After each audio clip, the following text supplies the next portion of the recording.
We have just opened another can of worms when it comes to this Golf Mark 1 project. Over the past 8 months, I've been rebuilding this Golf Mark 1 with the urge to get it back on the road. The brake is working and the driver's side does not work. Right now I'm going to use the e-brake as my brakes and I'm going to be extremely careful. I was fixing everything and ignoring the most crucial part. I could not ignore it any further. I had no choice but to strip the engine apart so that I can rebuild it and make it much better. Because this engine has been smoking since day one. I'm definitely at the point of no return and there's no running away from this. But to rebuild the engine, I know I did my research, but this is scary. It's not a game, it's a rich thing.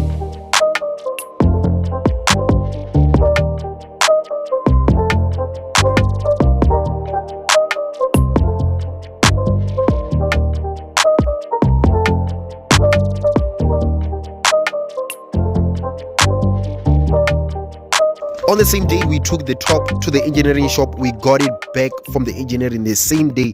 It took about 3 hours to do this, but they did it and it looks, well, it looks fair enough. On the previous video, we managed to clean the engine bay and prepare it for the top to return. Not only that, but we were able to paint the starter, the alternator and the gearbox. The only thing that was left was the piston, which I've left in a bucket full of petrol. And off camera, I managed to clean the pistons, which lead us to today's video.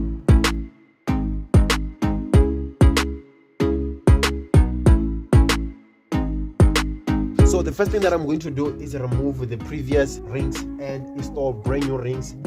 I'm going to remove the rings in a way that I'll remember how to return them. And just a quick reminder to help me reach 3,000 subscribers by hitting the like button and the subscribe button. It is free. After removing the rings from all of the pistons, I'm going to organize all the new pistons by their positions.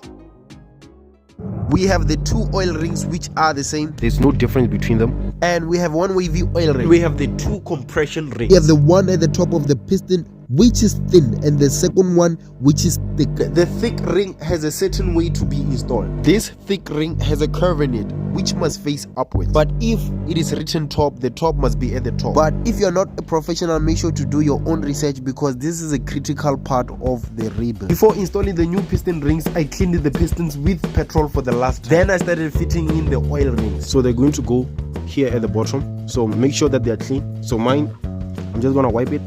So we're just gonna install them back the way we have removed them. This ring will be the first one to go in and that ring will be the last one to go in. I was being very careful not to break them or bend them. And I take it down so that I'll be able to fit the other one. As it is like this, I'm going to fit the other ring. This one expands easily. I don't think it will break, but just be careful just in case. So as you can see, the holes over here, this hole, we have 1, 2, 3. So I'm going to make sure that the gap here is on the middle one, and on the other side this other gap will be for the other ring. So I'm gonna push the ring towards the middle. So just like that, you can see the gap is in this hole. Also going to be careful with it. There's the first gap, and on this side there's the other gap on top. Now I'm going to install the compression ring. Some people call it an oil scraper. It is the only ring that has one way to go in. It is very hard and can easily break. Not only this one, even the other compression ring can easily break. So I'm going to do this sitting down, being careful. Now, this is how the compression ring should be seated. We have the 2 compression rings which should face different directions. Because the opening of the oil ring are here and here, we're going to make the opening for the compression rings here and here. Everything laid down will be as a cross. Now that I got everything out of the way, let's install the rings.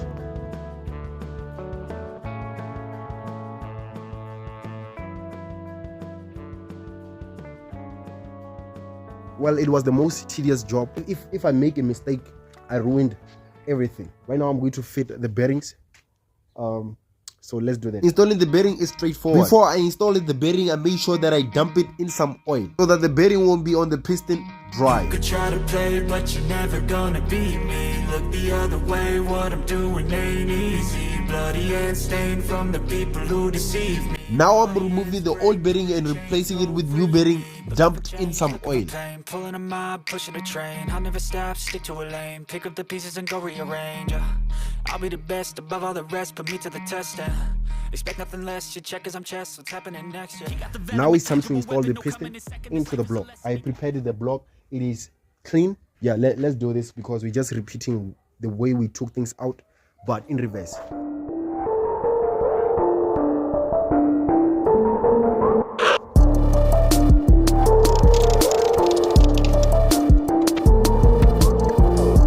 On the piston there is an arrow, and that arrow must be facing the timing belt. This is the arrow that must face the timing belt. If you are enjoying this video, do give the video a like. If this is not the first time coming back to this channel, make sure to hit that subscribe button because you already like the videos.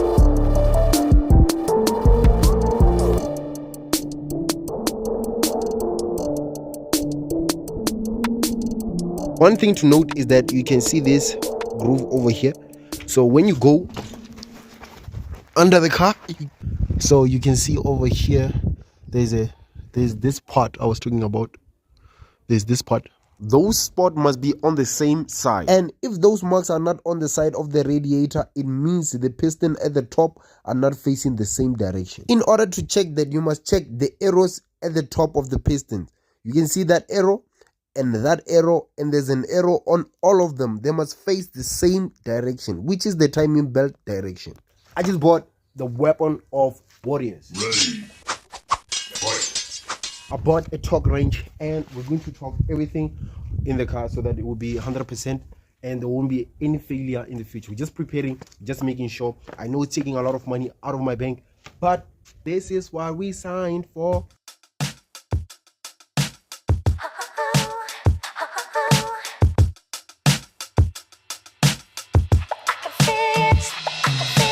Now I'm going to take the pistons to the crankshaft by 30 Newton meters.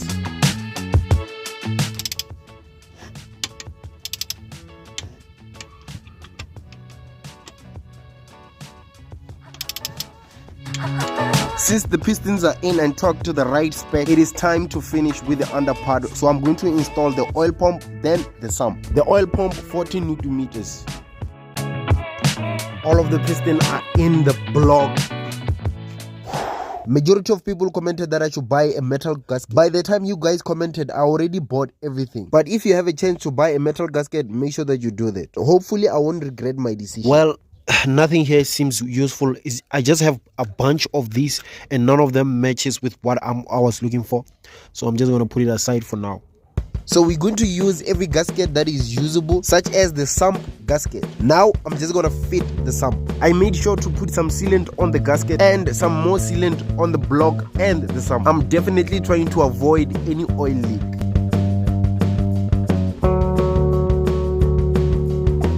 Old oil filter is coming out and the new oil filter is going in.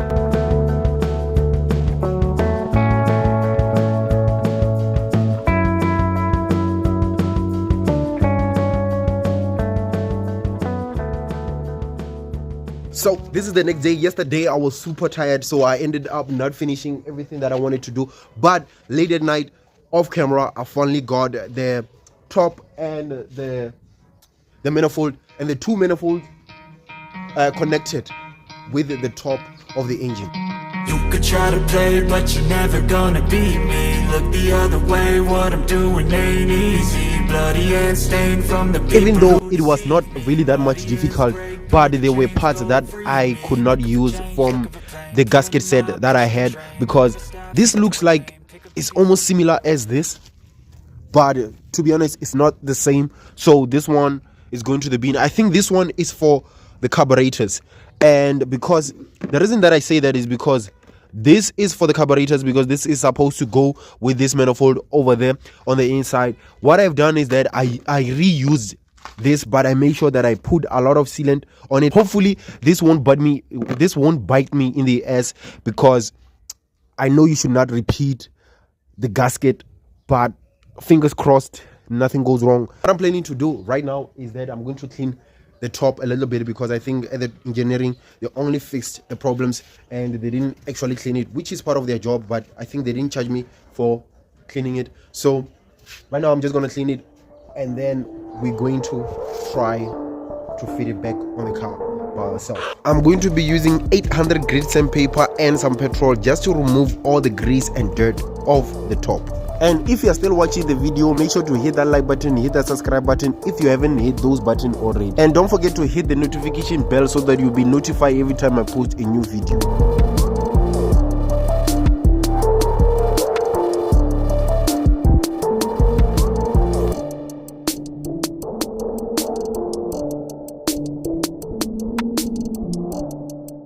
As you can see, there's a little bit of dust here and there and some inside there, so I'm just gonna remove the cam and then clean a little bit. Then I'm gonna put the cam back and put some oil, and I'm gonna put it back on the car. Yesterday when I was installing the manifold onto the top off camera, I think there was some dust that was falling. As you can see, if I just put the top back on the car, look at this.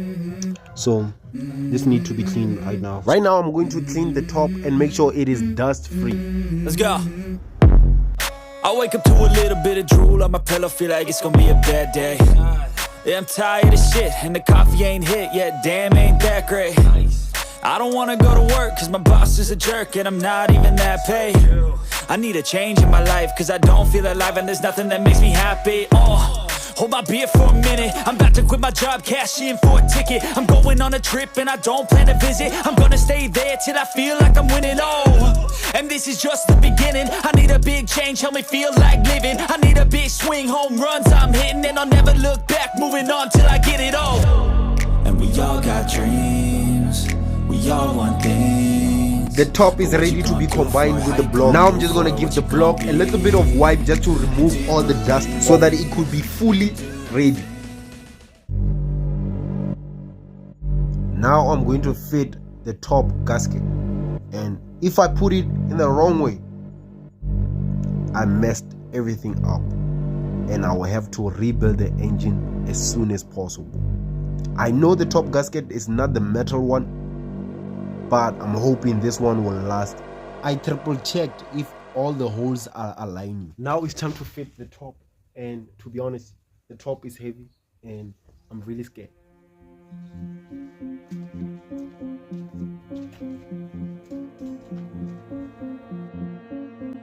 Well, I was too scared, so I had to call my brother to come and help me because this top is really heavy. And he definitely came to my rescue. Now, here's the deal. My brother is going to be holding the top while I'll be aligning the top. And then he's going to put the bolts in and try to tighten them so that the top won't move anymore. And I made sure not to reuse the top bolts. I feel like I'm losing my mind. Now I'm just going to hold the top in position while he puts the bolts into the top. And then he's going to tighten them by hand before we go and torque them to the right spec. I wanna be the greatest. Everybody on the fake shit. I look around and feel like everybody is the fakest. I make this every day and I'm impatient, hoping one. I made sure to dump those bolts into some oil before installing them on the top and connecting it to the block. This is just to make sure that the bolt thread goes in the block smooth. I'm gonna repeat the process until the bolts connect the top and the block together. Then I'm going to hand tighten them before I torque them to the right spec.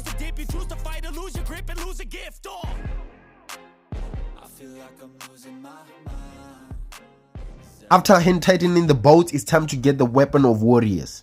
Ready. Fight. Now I'm going to tighten all the bolts to the right spec. The first recommended spec is 14 Newton meters. To tighten the bolt, we must follow this sequence, starting at number 1 to 10. Let me change the picture and put it properly. Now, this is the way it's supposed to be sitting because this is the exhaust side and this is the front side. We're going to start at 40 Newton meters, 60, then 90 degrees twice, or 180 degrees. Please don't forget that I'm not a professional, I'm not a mechanic, and I'm just learning as I go along, so do your own research.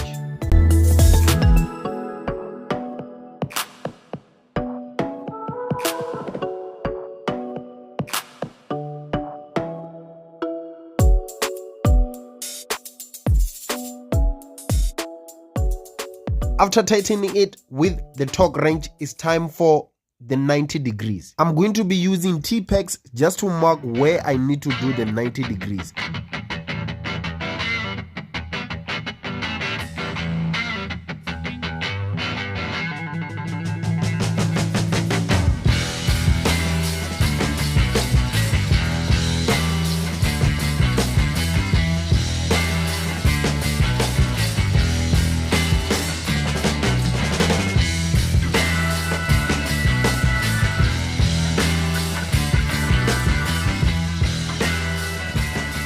My back is now killing me. I'm super tired, like super tired. Like, this is not easy. I'm telling you. I finally got the top attached to the block, and I have used this as a way to do it. So it is 40 newton meters and 60 newton meters, and then 90 and 90.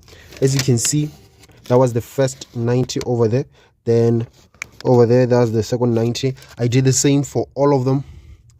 So now I'm going to tighten everything and put the car on timing. So the timing always kicked me. I'm always bad with timing. Hopefully this time I'll be able to set the timing. Now I'm just gonna tighten the camshaft bolts, but I'm not actually sure about it. Majority of people just tighten it by hand without taking it down to a spec, but I did it to 20 newton meters. What I'm definitely sure about is that you haven't hit that like button, you haven't hit the subscribe button, so please do that to support the channel to keep on going. I'm trying to get to 3,000 subscribers.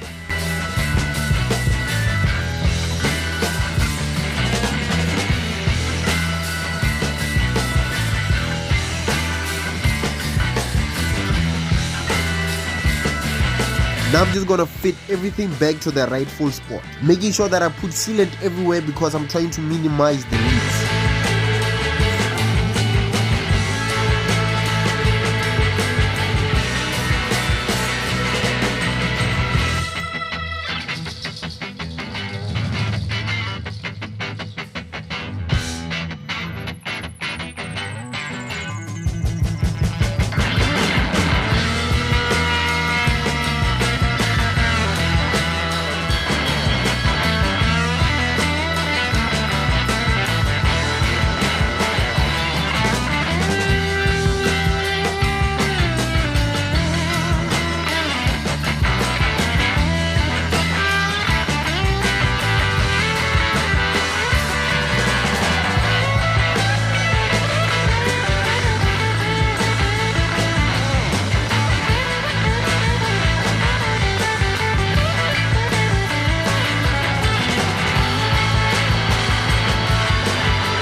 I don't know why I'm in a hurry, because I now forgot to put this thing back, so I have to unbolt everything. Come on. And that is not the only thing that I forgot to install. Even this, I forgot to install it inside the valve cover, which means I'm too tired. So I guess I'll end the video here and see you on the next one.